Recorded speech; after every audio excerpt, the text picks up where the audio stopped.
చిన్న ఈ చీర ఎలాగుంది? బాగుందమ్మా. ఈ చీర ఎంత రేట్ ఉంటుంది చెప్పు? ఉంటదిలే 200 300. ఇది 200 300 దాకా కనిపిస్తుందా? అసలు ఎంత డిజైన్ చూసావా ఎంత బాగుందో? పట్టుకొని చూడు, దీని క్వాలిటీ తెలుస్తుంది.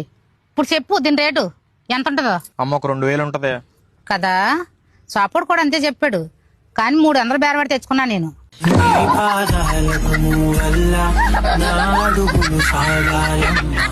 అరే చిన్న ఎక్కడికి? ఇప్పుడు ప్రతిదీ నీకు చెప్పలేటమ్మా, ఎక్కడికి వెళ్తున్నావు ఏం చేస్తున్నావు అని.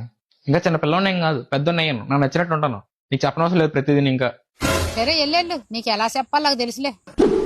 అమ్మా ఎంతసేపు వండుతావు అమ్మా? ఆ క్లాస్ అన్నం పెట్టు. అయ్యో సార్, ఇప్పుడు మీకేమని వండారు? మీరు పెద్దలు అయిపోయారు కదా, మీరే వండి తినండి. అమ్మ ఏటమ్మా అని నేచర్లు ఎదుక్కున్నావు. రేపు పొద్దున బయటకు వెళ్తా నాయ కొడతామని చెప్పాం కదా. మీరు మర్చిపోయారు అనుకుంటా, మీరు పెద్దలు అయిపోయారు కదా, మీ బట్టలు మీరే ఉదుక్కోండి.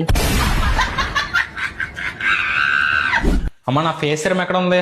అంటే అదేనమ్మా రోజు రాసుకున్నాను కదా, కనిపించట్లేదు ఎదుకు. అదే, అయినా నువ్వు పెద్దడు అయిపోయావు కదరా, నువ్వే అమ్మా ఆపమ్మ, ఇంకా తప్పైపోయింది. ఇంక జనంలో ఆ మాట అన్నా నువ్వు చెప్పినట్టు అంటానమ్మా. ఎక్కడ ఉంది చెప్పమ్మా. అది అలా రా దారిలోకి. ఇప్పుడు అర్థమైందే అమ్మతో పెట్టుకుంటే ఎలా ఉంటుందో?